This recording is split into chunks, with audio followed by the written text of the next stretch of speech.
Hey everybody, and welcome back. Today we're going to be breaking down the fights on the main card of UFC Fight Night Font versus Aldo, which premieres tomorrow night, Saturday, on ESPN Plus. It's going to be in the UFC Apex in Las Vegas, Nevada.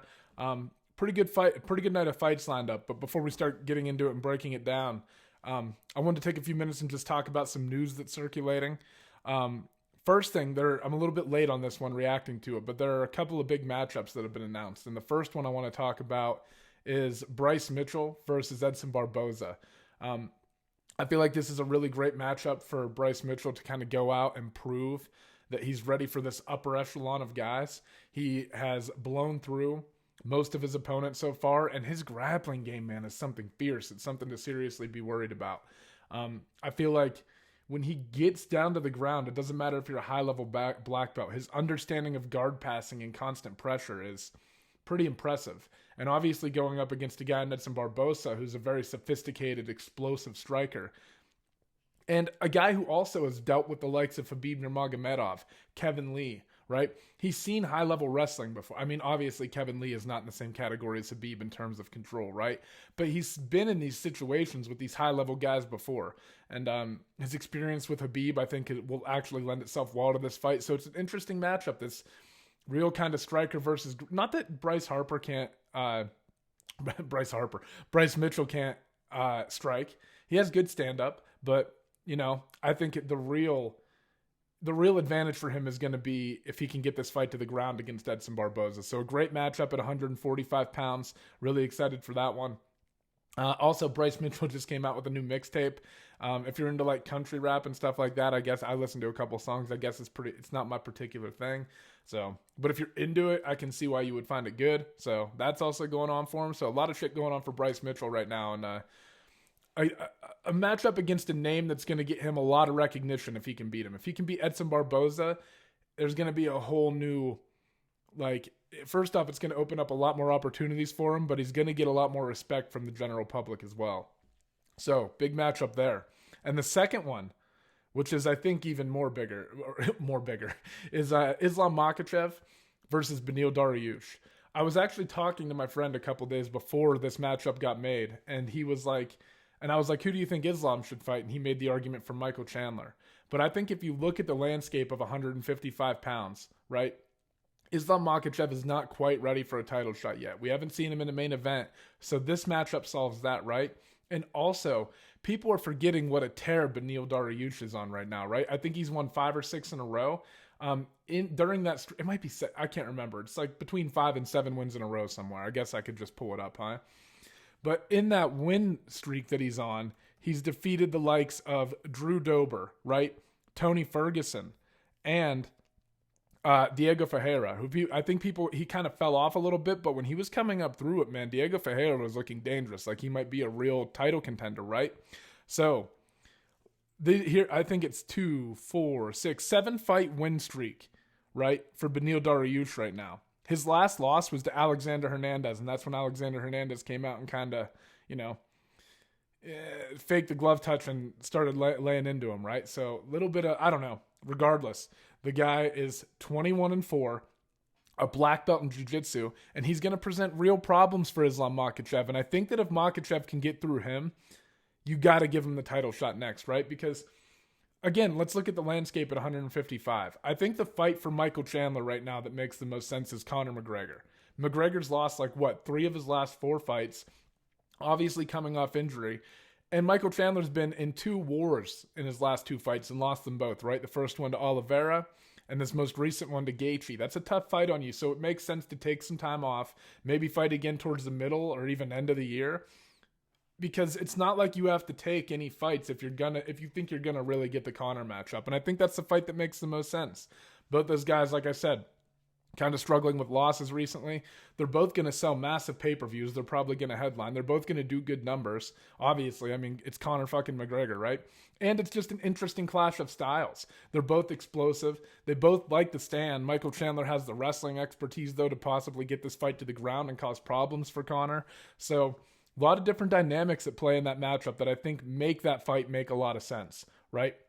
Justin Gaethje fighting Islam Makhachev doesn't make any sense because I think Gaethje has done enough to earn the title shot. And this matchup between Beneil Dariush and Islam Makhachev all but guarantees that the winner of Dariush and Makhachev is going to get the next title shot, right? So you got Oliveira and Poirier fighting for the belt next weekend.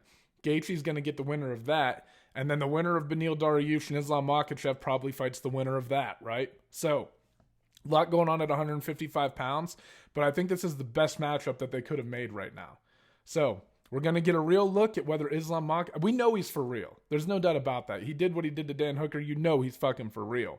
The question is he ready to fight these top-flight guys in the division? And I think he is, but Beneil Dariush is going to... That's not an easy fight, right? To kind of crack into this top 5. First main event spot for Islam Makhachev.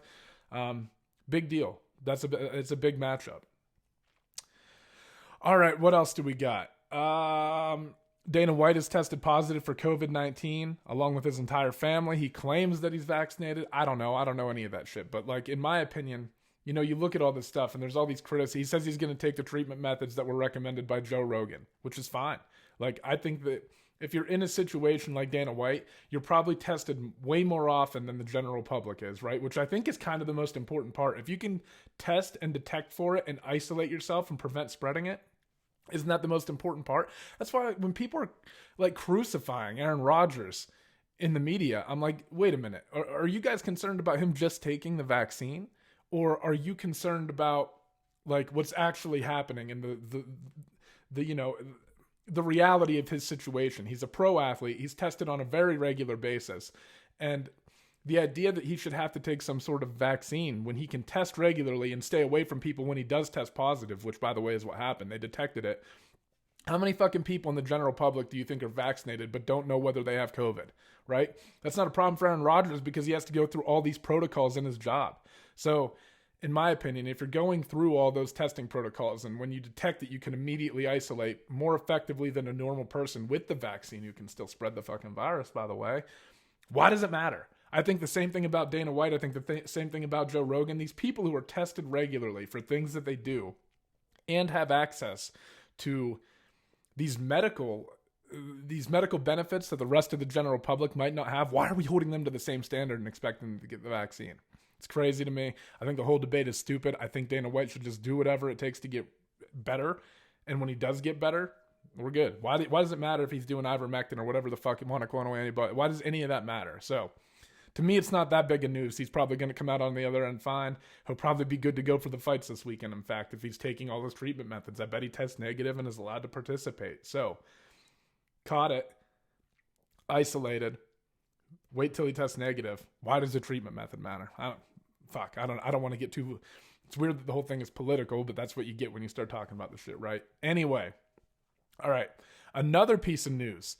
Geoff Neal was arrested for a DWI and illegal possession of a firearm in Texas on, I think it was Thanksgiving Eve. It said he was arrested at like 3:45 a.m., so he's probably out at the bars or some shit the night before, like all of us do the night before Thanksgiving. I don't know about you guys, but where I'm from, Thanksgiving Eve is like the biggest drinking holiday. Like everybody in our hometown goes to the bar. I didn't go this year, but like Wednesday before Thanksgiving, people are getting hammered. So it's like, and also the illegal firearm thing, it sounds worse than it is, I guess, because if you are in possession of a firearm while committing another crime, the possession of that firearm is automatically illegal in Texas, I believe. So the fact that he was driving while intoxicated is what made the possession of the firearm illegal, I believe. I don't know. He's got a fight next weekend, right? Big matchup against Santiago Ponzinibbio, and I think Geoff Neal's one of the most promising welterweights in the entire UFC.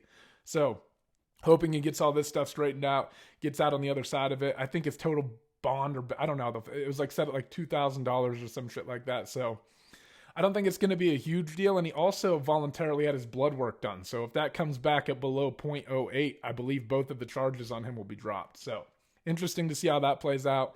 It was a fuck up, but you got to be, especially on holidays, man. It's like you can't drive on holidays. You can't be in your car operating, even if you only had a few drinks. I just feel like, fuck, you shouldn't be doing it anyway, regardless. I'm not saying that, but holidays, man, day before Thanksgiving, come on, son. I hope he's still able to fight next weekend. I'm really excited about the potential for Geoff Neal. So I hope I'm making assumptions. I know nothing about the situation at all, but this seems more like a kind of like a one-off event, right? But we'll fucking see. Hopefully it plays out for him. All right, one more thing I wanted to talk about and touch on before we start breaking down this main card is Khamzat Chimaev. And I'm trying to correct how I say his name. I've been corrected for it so many fucking times.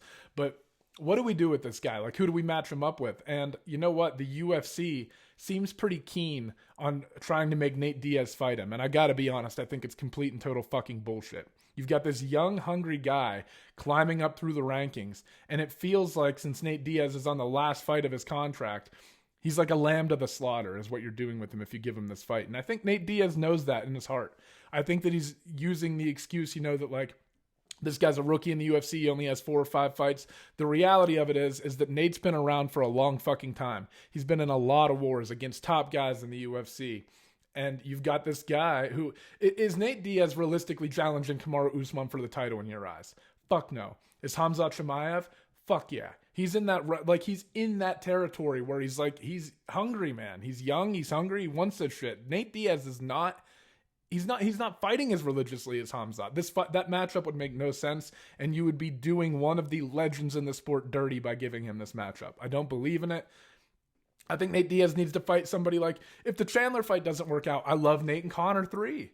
Let's get the rubber match going there. Let's line Nate Diaz up against somebody like Tony Ferguson, who's also been around the block, is probably on the downward end of his career. Let's give this guy a fair fight and something that the fans want to see. As a Nate Diaz fan, the last fucking thing I want to see is to see him go out and get slaughtered by Khamzat Chimaev. And then I'm just being realistic too. I love Nate Diaz. He could make the fight tough for anybody.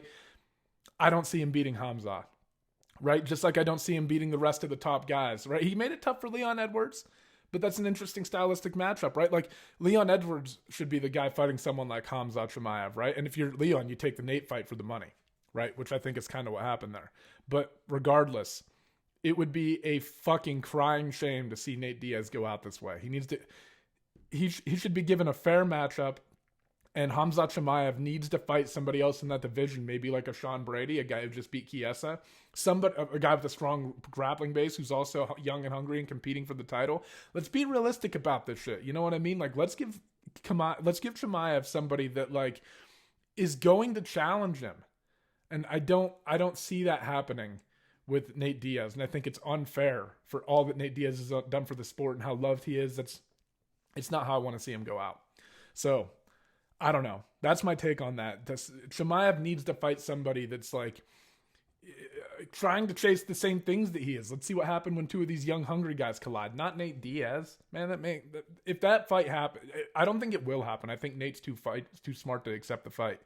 But goddamn, the fact that they're even considering it is kind of irritating, right? And that that Dana White's probably pushing for it. Kevin Lee was released by the UFC. I'll throw like a little card up here or something if I remember, so that you guys... But I made another video about it if you guys want my take. I did it separate from this podcast. So if you guys want my take on that, I'll throw like a little card up here you can click on to get to it. Or just search my channel if I forget to fucking do this for the Kevin Lee... My thoughts on the Kevin Lee releasing. I think it was... In summary, I just think that Kevin Lee was a guy who got hit with challenges a little bit too soon in his career, and that led people to believing that he was a little bit... Not better than he was. The talent, the potential, it's all there. There's just something about growing into yourself as a fighter and maturing, and I don't think he ever took that route appropriately. So, again, did a separate video on that one. All right, got over Dana White and COVID. Jeff Neal with the DWI. Better get his shit straightened out. I want to see him fight. Hopefully it doesn't impact his fight. That's mainly what it sounds selfish, but that's mainly what I'm concerned about, right? I don't want to see, like, the beginning of some spiral. Bryce Mitchell, I literally have written in my notes here, Bryce Harper. Man, fucking, I don't even watch baseball. So, Bryce Mitchell versus Edson Barboza. Dariush versus Islam Makhachev. That's the appropriate fight that needs to happen at 155. Yeah, I think we hit all the things that I want to cover, at least for now. So, let's move on to the main card.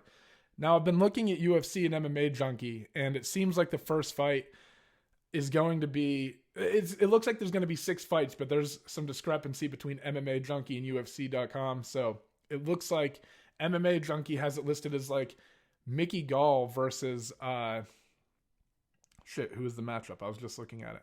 Mickey Gall versus somebody else. But then the UFC website has it listed as Brian Barberena versus Darian Weeks. So I don't know what the 6th fight's going to be, so we're going to focus on the 5 that I actually studied and, watched the fights. Alex Morono versus Mickey Gall is listed on MMA Junkie. Like I said, I'm going with the 5 fights that were originally listed on the UFC's website. All right, those are going to be Brendan Allen versus Chris Curtis. Jimmy Crute versus Jamahal Hill. Clay Guida versus Leonardo Santos. Brad Riddell versus Rafael Fiziev. And Rob Font versus Jose Aldo. So those are the ones that we're going to cover, right? We're going to start off with this middleweight clash at 185 pounds between Brendan Allen and Chris Curtis. Now, this is a fight where I feel like Chris Curtis I don't think he's UFC ready. That's going to sound odd to say after watching what he did to Phil Hawes, right? But if you watch that fight, Hawes was dominating him. Everything was working for him, right? And Hawes is primarily a wrestler, didn't even really start getting, he would feint with some level takes and level changes and stuff like that, but never really committed to a takedown. So you get this I understand what Hawes was going for too, because he really was lighting him up on the feet. I mean, everything was coming straight down the pipe. The punches were working. The kicks were working. Everything was working for him. But I think he fell in love with the striking aspect a little bit too much. And at the end of the day in a fight, I always favor you taking it to where you have the biggest advantage, right? Chris Curtis is clearly still a talented boxer, has a little bit of an unorthodox style. And as the first round wore on, he found an opening, right? Even though he wasn't throwing hardly any offense, was getting backed up the entire time. When he finally did let it go, he found home for the left hand. And it fucking rocked Phil Hawes. And he jumped on it, took advantage, and got the finish. But it wasn't like Chris Curtis went out and finessed Phil Hawes. He caught him, right? And not that catching them doesn't count to me. I'm not necessarily a believer in luck. Like, it was a read, he threw it, and Hawes happened to be out of position, got caught, and fuck, man, there you go, right? That's how you end up there. But at the same time, he didn't give you the impression that he's going to be able to control a fight like against a high-level guy for a long period of time. And the problem with Brendan Allen is that Brendan Allen is very straight down the pipe with things. I think his striking has come a long way. I think he understands range a little bit better. I think he uses his kicks very effectively. You're going to see like some of the success that Hawes had with the kicks against Chris Curtis. I think Brendan Allen's going to find that same sort of success with the front kick that he likes to throw. He slides out of range of things and counters well. And one thing that you've seen from Chris Curtis throughout his career is that he struggles to defend the takedown a little bit. And Brendan Allen is very talented on the ground, right? Tapped out Kevin Holland, has a first round ankle lock victory over Carl Robertson, and not his last fight, but the fight before that. So man, and another thing to consider in this fight is that Brendan Allen has a lot of experience fighting southpaws, right? Punahele Soriano, who most recently defeated, southpaw. Carl Robertson, southpaw. And Chris Curtis is a southpaw. So he's seen this look before, right?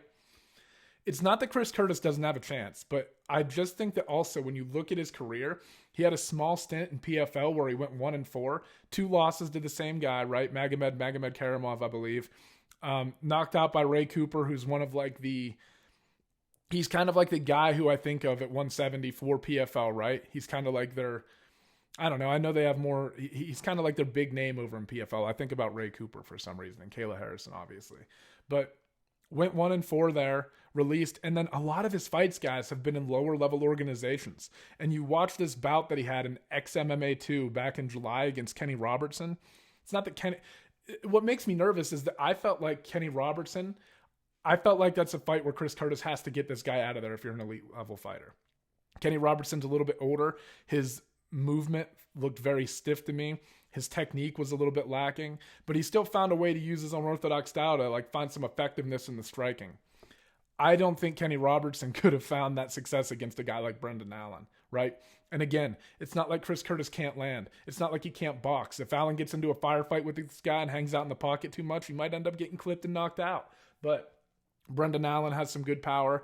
I think he's a little bit more down the pipe with things. I think his footwork is a little bit more sophisticated. I think he's going to mix it up and throw kicks, and I think he's a better grappler, right? So for all those reasons, I'm leaning Brendan Allen. I think he's going to tap him out, or it's going to be a pretty dominant unanimous decision win, with Chris Curtis maybe throwing in some sprinkles of things where you're like, oh, maybe he makes it interesting. But overall, I just like the ability for Brendan Allen to maintain the distance, use his footwork, counter things, pull out, like I said, pull out of range and return fire, then get out of the way again. He's just going to do better at all that, and I think he controls the fight. And then as he gets working on the feet, I think he starts to mix in his wrestling, and that's where you're really going to see Curtis start to struggle with the layers of complexity that Brendan Allen has to his game, right? So I like Brendan Allen in this fight. I just think that the level of competition that he's fought is a little bit more competitive than Chris Curtis. And I hate to call it luck, but Chris Curtis gets this win over Phil Hawes, and it feels like he kind of caught him. It doesn't feel like if the fight had continued to go on for 3 rounds that he would have beaten Phil Hawes up or anything, or the tides were really turning. It was pretty dominant on Hawes' ends before he got caught. So for those reasons, I am going with Brendan Allen, either second or third round submission or probably a decision victory. I think Chris Curtis is tough and is going to be hard to get out of there by knocking him out. So I do think Allen has a big enough advantage on the ground that if he can get there and get to dominant position, he'll finish him though. All right, next is a light heavyweight matchup between number 13 ranked Jimmy Crute and number 14 ranked Jamahal Hill. So let's start off talking about Jamahal Hill. I think when you watch him, he's got serious power in his hands, and when he starts stringing combinations together, he reminds me, not in the way that he throws or anything, but he reminds me a little bit of Sean Strickland in this regard. When he starts getting momentum going with his punches and realizing that he's hurting you, he really starts to pour it on and string his combinations together and mix things up, right? So it's the more he lands, the more confidence that he gets. And when he starts landing, he's very hard to deal with. However, couple things that make me a little bit nervous in this fight. First off, in his fight against Paul Craig, he opted to go to the ground. Paul Craig hits kind of like an omoplata sort of sweep on him, locks up an armbar, breaks his arm, gets him in a triangle, and then wins the fight via TKO and via some pretty vicious elbows, using the triangle to secure him in place, and his arms just flopping around. So that right there is a fight IQ problem. If your best chance to win is in the stand-up, I think he overestimated how well he would be able to do on the ground on top, got swept, and got finished, right? So that's a problem right there. Also, for Jamahal Hill, you look at his fight against OSP, who, by the way, Oven St. Preux, during their fight, he missed weight, and to me, he just looked a little bit more lethargic than normal. Not that he's always a fucking firecracker or anything, bouncing around off the walls, but OSP just looked a little bit lethargic, and I think Jamahal Hill capitalized on that. But, man, I think that when he gets a little bit out of position with his footwork sometimes, right? And I think he overextends on things a little bit, gets a little bit too excited, fires from the hip a little bit too often. And, man, I feel like Jamahal Hill also finds a lot of his success by coming over top. I think he could do a lot. He could open things up for himself a lot more by mixing in more kicks, working the body a little bit more effectively, right? So you've got those things going on. I mean, he's clearly dangerous. Knocks out Klidson Abreu in the first round. That fight was overturned for marijuana, which is fucking bullshit. You can't tell me that win doesn't count. So the guy is clearly dangerous, right? 8-1-0 with 1 no contest. Really should be 9-1-0 then. But, fuck, that's how it goes. He has clear knockout power, is dangerous, but he's fighting a guy in Jimmy Crute who, I think, again, kind of the same story. The biggest difference, in the Brendan Allen one, I think you're going to see a little bit more strike. I think in this fight here, Jimmy Crute is a guy who tapped Paul Craig out, right? Jimmy Crute is a guy who is a very aggressive wrestler, has knockout power. So, and he's willing to work his kicks a little bit more. In his last fight against Anthony Smith, he was on the receiving end of that. Leg got all fucked up and the fight ended up getting... he couldn't even stand on it when he goes back to the corner, right? So that was kind of an odd fight. But in that fight, one thing you could take away from it is Anthony Smith was able to work the jab extremely effectively. So if Jamahal Hill can kind of use his length, stay at range, and pop that jab out there and start frustrating Jimmy Crute, I think then the openings for him to throw combinations start coming into play. If he can't do that, though, Jimmy Crute has a lot of power. I mean, if you look at the way he knocked out Modestas... how do you say Bukowskis? I have to read the name off here. I forget it. But the way he knocked him out with that overhand right was nasty. Jimmy Crute can wrestle. He has a good top game. I think he's more competent in the grappling than Jamahal Hill. And for that reason, primarily, I'm taking him. I think the Jamahal Hill you especially saw in, who did he fight? Let me pull it up. I forget the guy's name. Darko Stashik, I'm mispronouncing that, I'm sorry. But in that fight, you saw in the first round, right, that he struggles to defend the takedowns a little bit. In the third round, though, Darko was able to really pour the takedowns on and land quite a few of them. And, the commentators were saying this is something that he clearly has to learn how to defend. So, it's not that I think Jamahal Hill has an advantage in the stand-up. If he can get his lead hand working and start coming over the top with things, I think he has a great chance to beat Jimmy Crute. However, I think the wrestling, right, and the power of Jimmy Crute, like the fact that Jamahal Hill has a tendency to overextend on things a little bit. If Jimmy Crute can land and take advantage of one of those opportunities, he can absolutely put Jamahal Hill out too, right? I do think Jamahal Hill has a slight advantage on the feet in the boxing department. You might see Jimmy Crute mix things up a little more, though, and I think it would be smart for Jamahal Hill to start mixing things up a little bit more as well.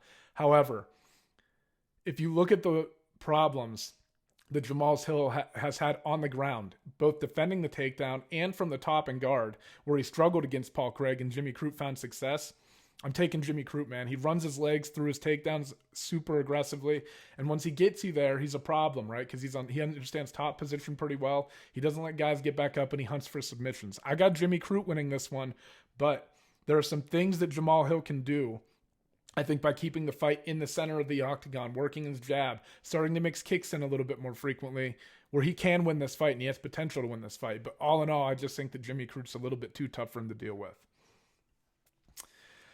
All right, next, we are going to look at Clay Guida versus Leonardo Santos. Now, Leonardo Santos is an interesting case, right? Because he won the Ultimate Fighter Brazil years ago, but he's 41 years old right now, has a record of 18-4, and his most recent loss was to Grant Dawson in the third round KO, right? Before that, he beats Roman Bogatov back in 2020, and before that, knocks out Stevie Ray in the first round back in 2019. So, this is also a guy who's, speaking of Kevin Lee, knocked Kevin Lee out at UFC 194 back in December of 2015? Fuck, I can't remember what year I was there now, but it was the Aldo and McGregor fight. I remember it very clearly. I was there, but I just can't remember the fucking date. But Leonardo Santos knocks out Kevin Lee, right? So I think that if you look at the odds, Leonardo Santos is a pretty heavy favorite in this fight, and I think that that's kind of off.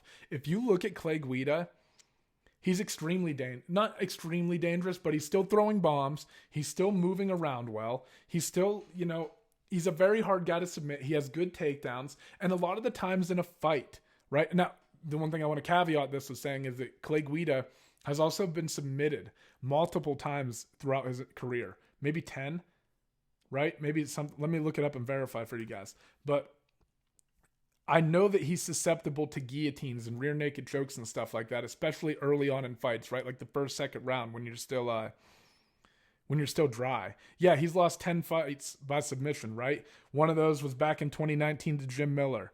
Another one to Charles Oliveira back in 2018. Submitted by Thiago Tavares back in 2015, right? So he has a tendency to get submitted and get his neck caught up in things. My thing with this fight, though, is if you look at Leonardo Santos' career, like even when he fought Kevin Lee, things looked a lot more smooth to me, right? And Father Time catches up with everyone. I think that if you look at Leonardo Santos' last two fights, they're concerning. Whereas Clay Guida kind of has this like style where he's like short and stocky and still kind of maintains his explosiveness as he ages, still moves well. It might not all be technically perfect, but he can still fucking fight and bring a high intensity, right? It's not that Leonardo Santos can't, but I think he carries his hands a little bit low. I don't think that's as big of a problem early on in your career, but because you have a little bit quicker reflexes. But to me, it looks like things are a little bit slow. I think even when they hit these grappling transitions and stuff, I think Guida's just going to be a step ahead of him in those spots because of the wrestling and the tenacity that Clay Guida brings to a fight. I think is really going to come through in this because, like I said, Santos just looks a beat behind on things to me. Like he's reacting to strikes a little bit too late. Even his transitions on the ground are just slightly delayed. Not what you would expect to see from a top level fighter, right? And I mean, he's 41 years old. Yeah, man, a very talented jiu-jitsu player. But I just don't know if his style of jiu-jitsu, with his length and everything, is going to be enough to get Clay Guida out of there. I think Clay Guida isn't going to be afraid to wrestle this guy. And oftentimes in a fight, the most important thing is who's wrestling offensively and ending up on top. I think Clay Guida is going to be able to do that while avoiding the submission danger from Leonardo Santos. Like I said, to me, maybe I'm wrong. Maybe he'll go in here and look great. But when you watch him get knocked out by Grant Dawson just hanging out in open guard, like he got hit and it was like his reactions just looked delayed to me. I don't know how else to say. There's like a hinge in his movement. And when he got knocked out by Grant Dawson, I was like, fuck, man, he should have been covering up, closing space off to his opponent, trying to get to a leg. And it just looked like he got like stunned by it and like couldn't react in time. And then Dawson put the lights out, man. It's like I said. And then you look at the fight against Roman Bogatov even, right?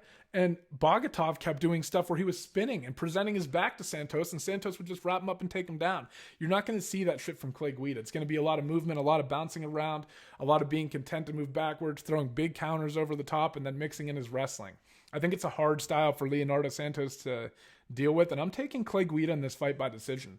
I think he's just going to beat Santos up. I don't think Santos is going to be able to keep up. I don't think he's going to react in time, and I think his cardio is going to start to fade, whereas Guida's will get stronger. Also, when I was visiting San Diego, I ran into Clay Guida on the boardwalk on Pacific Beach, so I'm obligated to pick him. I really do think he's going to win, right?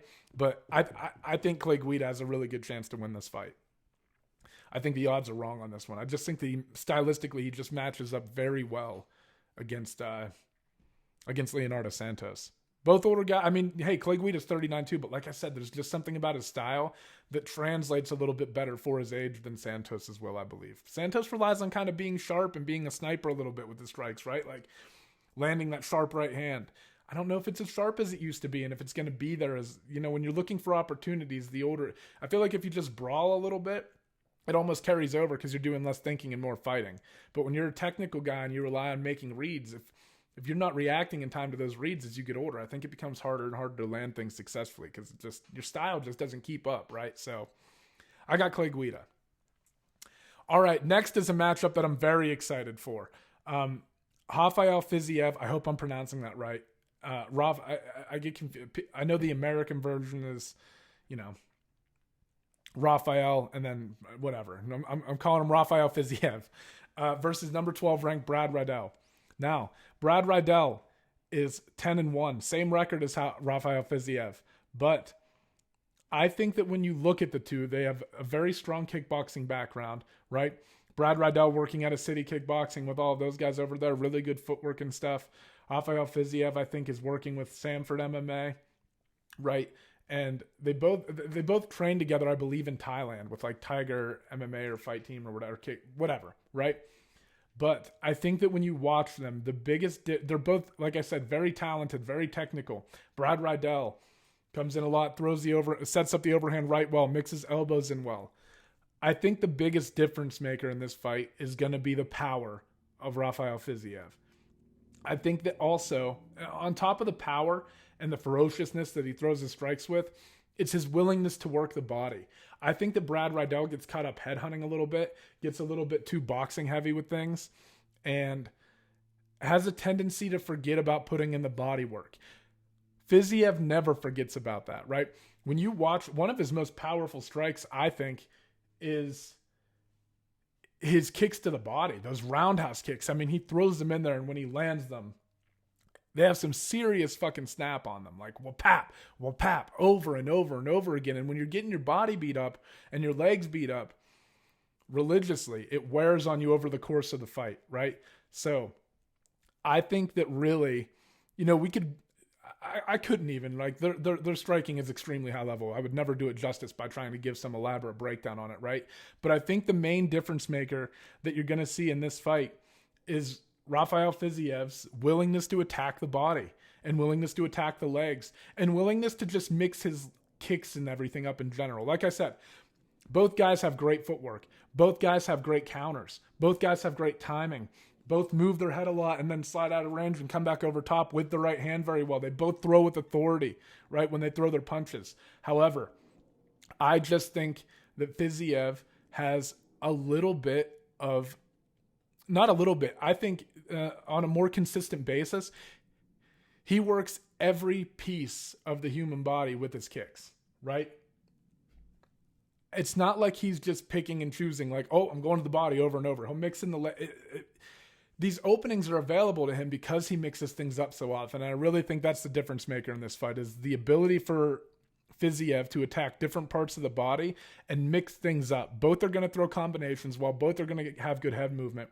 But I think the fighter that really emphasizes on body and leg work in this fight is going to win. And I just think that because Fiziev has done it throughout his career, his UFC tenure so far, a little bit more often than Riddell has, I think you're going to see Fiziev be able to implement it in a fight in real time a little bit more effectively, because I think Riddell is going to have to think about doing it, whereas Fiziev just kind of does it. Another thing to keep your eye on here is that Riddell has struggled with the takedowns in the past a little bit. He gets controlled in certain situations. He usually works his way back up to his feet, and he can get to an advantageous position himself, but he's not really great at controlling it, right? Or defending it initially. He will get put on his back. And I think that Fiziev is a little bit stronger in that department and a little bit of a little bit of a better offensive wrestler, right? So a lot of the times when you see two guys who have a very similar skill set and they both sense danger in each other's game in their preferred method, like if they both want to stand, but they both know that the other guy is very dangerous in that department as well, and that this is a high risk game, a lot of the times the better wrestler or grappler will win. And I think that's Fiziev. So, if Riddell does start to get ahead in the striking department, you've seen Fiziev work takedowns before in the past. I think he'll be more willing to do that and control things on the ground against Riddell. So, for the fact that Fiziev, I think, attacks the body and legs a little bit more religiously, throws his kicks with some serious intent, and just mixes things up a little bit better across, each level of the body. Like I said, head, body, legs. I think Fiziev wins. And if all of that stuff starts going south, a lot of the times, like I said, in these matchups where you got two people or you think it's going to be a stand-up banger fight, I think Fiziev has a little bit of an advantage in offensive wrestling as well. So for all those reasons, I'm taking Fiziev. I think the key for Riddell is maybe to get, like I said, I can't emphasize enough the importance of the body work, especially because Fiziev throws with so much ferocity early on in fights that he has a tendency to fade a little bit, like he did in the third round against Bobby Green. Bobby Green clearly won the third round against him, right? And the second was close. So if Riddell can stay calm, throw shots to the body, and be patient and accept the fact that you're maybe going to have to eat some big shots and weather this storm, you might see Riddell start to take over in the second and third round if he's a little bit smarter with his output. So another dynamic to keep, you know what I mean? And then that wrestling that we were talking about earlier, if Riddell's starting to take over, it won't matter as much. So Fiziev has to be careful. You have to find a balance, right, between these gifts that you're given with this power and making sure that you don't wear yourself out before the end of the fight. So again, I still have Fiziev, but there are things that Riddell could capitalize on, such as like I said, how the output that Fiziev puts out early in fights. If he gets tired, man, you might start to see Riddell take over in the second and third round, because I think his striking is a little bit more sophisticated than Bobby Green's. He's a little bit more boxing heavy, right? So, we'll see. I got Fiziev, but this is a very interesting fight and one that I think is really kind of a coin flip. I think the odds are pretty correct on this one. It's going to be interesting to see who comes out on top. A lot of different dynamics at play for that fight. All right, and finally, we've worked our way up to the headliner between number 4 ranked Rob Font and number 5 ranked Jose Aldo. Jose Aldo moves down to 135 pounds, right? And he fights Marlon Moraes. Loses a split decision that a lot of people thought he won. I don't know. I thought it was very close. I think that, Marlon Moraes looked very good in the first round in particular because he's so explosive. And then Jose Aldo probably won 2 and 3 in my eyes. However, right? Doesn't matter. Moves on. And he's probably one of the only fighters, there's probably another one of the only fighters I can think of that loses their debut bout at that weight class at 135 pounds. And then the very next fight, he fights Petr Yan for the vacant UFC Bantamweight Championship. And Petr Yan, man, just puts it on Jose Aldo, right? And it's kind of the same thing that you saw from Max Holloway, right? Where Jose Aldo finds a little bit of success here and there. Holloway's winning the fight for the majority of the round, right? Like controlling everything. And then as it gets deeper and deeper into the rounds, you start to see Holloway come on stronger. And that's exactly what happened with Petr Yan as well. As things started to creep into the 4th and 5th rounds, right? Aldo starts getting a little bit tired, has a little bit of trouble dealing with that pressure when he can't keep it off him, right? So He loses to Petr Yan, 5th round TKO. Petr Yan takes the Bantamweight Championship, and Aldo moves on to pick up 2 more victories over Marlon Chito Vera, who's a very promising up-and-coming prospect, and then Pedro Munoz, who is also no joke, right? So, Aldo's back on the winning track going into this fight against Rob Font. However, I think when you look at Rob Font, he's a bad motherfucker, man. Like, incredibly talented, very long, and a lot of guys who are long don't know how to use their length and their reach. Rob Font does. He works the jab well, and when he starts finding home for the jab, he doubles up on it, starts bringing the right hand over top. He moves well, and if you watch this fight against like Cody Garbrandt, he kept constant pressure on Cody Garbrandt throughout the entire fight, right? And we were just talking about how Aldo struggles with that as the fight tends to wear on. And that's one of the main things I was looking for in the Rob Font versus Garbrandt fight. 5 rounds, right? What does Rob Font do after he's won, in my opinion, the first round was maybe closer, but let's say he's up 3 rounds to 1. What does he look like in the 5th round when the victory is pretty much all secured? Does he keep pushing for it and hunting for it? And he did, right? He didn't get it, but he did. He kept coming forward, kept the pressure on Cody, kept him backing up, constantly working out his lead hands. He throws elbows in there nicely. He feints with the uppercut, and a lot of the times, man, Aldo will like dip his head. I think Aldo leaves himself open to be countered a little bit when he's coming in for those body shots. And Aldo has that upright sort of like, he keeps his hand high and stands upright, but he's been primarily boxing, right? So he's holding this tie stance, but he's not really kicking a whole lot and mixing the kicks in. So I think that Aldo is also going to leave his torso open, and Rob Font does a great job of throwing front kicks to the body and using it as a rangefinder and just digging it in over and over. So again, I think the fact that like Aldo is going to have a high stance and that he's going to be up on like kind of his toes in a Muay Thai stance, but primarily boxing, is going to leave room for him to be countered, especially to the body. And I think that we're talking a lot about body work on this card. I think that body work in the 4th and 5th round is going to make it very difficult for Jose Aldo. And like I said, I think you look at Rob Font. Rob Font's also a finisher, guys. 34 years old. He's been in the game for a long time, 19-4, 8 wins by knockout, 4 by submission. 12 of his 19 wins are finishes, right?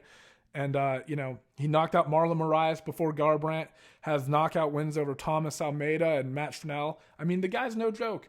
And he's a submission threat. Like, he has submissions too, but, like, you don't really see it at the UFC level so much. Like, that stuff kind of tends to happen earlier in your career, right? So, not really looking for him to go out and submit Jose Aldo, or he might wrestle him, and because also Aldo, like, his takedown defense is very good, but once he's there, I think you can control him a little bit and stuff, right? And pour some offense on him. So I don't think that necessarily comes into play a lot. I think Font's going to prefer to keep it on the feet. But I really, as good as Aldo is and as good as he's looked at 135 pounds, I really just feel like this is like Rob Font is on his career trajectory is taking him towards the title, right? And I think it's hard for Aldo to get back there right now. And I just think that Rob Font is going to be able to hold this fight at his range, work the jab, take advantage of the high guard that Jose Aldo is going to hold, work kicks to the body, work punches to the body. And when he starts stringing together combinations, man, he starts landing effectively and very accurately. So I just think that Aldo's going to have a hard time getting inside where he needs to. And when Aldo does tend to go inside, he uses big explosive movements and that big rip to the body, right? Like, and he steps in. I think those are opportunities where Font's going to be a little bit quicker and counter him in those situations. So you're going to start to see problems mount up, and Aldo's going to get into a bigger and bigger hole. And I think as the fight wears on, he's just not going to have any answers for all of the variety that Rob Font's holding at him. He's not going to have a way to close off the distance. And I think Rob Font picks up the finish in like the 3rd round in this fight. I think that his length and everything, the pressure he puts on him, the snap that he has on his punches, his willingness to work the body, and just all of those things I think are going to lead to a win for Rob Font. I think he looks good in this fight. I think he finishes Aldo. And like I said, I think he just constantly brings the pressure and keeps Aldo at bay. So let's do a quick recap of this card and then we'll wrap this thing up. I'm taking Brendan Allen over Chris Curtis. I just think his striking's a little bit more sophisticated and he's way ahead in the grappling. Clay Guida over Leonardo Santos. Again, Santos is a guy who I just don't think his style translates like along with his age very well, right? Like they just don't go hand in hand. Clay Guida, I think his style fits his age a little bit better, if that makes sense. I got Jimmy Crute beating Jamahal Hill mainly because of the wrestling, but if Jamahal Hill can start working that lead hand a little bit, right, touching Jimmy Crute and then bringing things over top, mixing in some leg kicks and stuff, and you saw Jimmy Crute recently struggle with leg kicks, right? I'd be attacking those legs again. You could see Jamahal Hill get the win, but I think Jimmy Crute is going to rely on his wrestling in this fight, especially considering how easily you've seen Hill taken down in the past. So I got Jimmy Crute in that one. I got Rafael Fiziev beating Brad Riddell, but this is a really fucking close fight. I just think that the variety that Fiziev attacks with, particularly with his kicks, is going to give him an advantage in this fight, as well as the wrestling. I think he wrestles a little bit better than Brad Riddell. You've seen Fiziev get on the offense with his wrestling here and there, and Riddell primarily on the defense. So leaning towards Fiziev there. And like I said, oftentimes two high-level strikers come together and the better grappler wins. So for those two reasons, I'm going Fiziev, but Riddell, if he can land some shots of his own, work the body, weather the early storm of Fiziev and all that output, you might see him turn it on in the second and third round and start to take over. So interesting dynamics at play here, but I got Fiziev. And then Rob Font, I think, is just going to be too much with his jab, with his reach, with his work to the body, that front kick. I just think everything is going to overwhelm Jose Aldo in like the third or fourth round, and you're going to see Font pick up a TKO victory. So I think that does it. We covered some of the news that's out and circulating right now. Got through all the 5 fights on this card. Like I said, I don't know if it's going to be like Brian Barberena versus Darian Weeks as the 6th fight on the main card, or whether it's going to be Mickey Gall versus Alex Morono. I don't know. But either way, I appreciate you guys tuning in. If you guys enjoyed the content, do me a favor, give it a like, subscribe, all that fucking good shit that I have to ask you guys to do. And otherwise, enjoy your day. Thank you guys so much for tuning in, and have a good one. Bye-bye.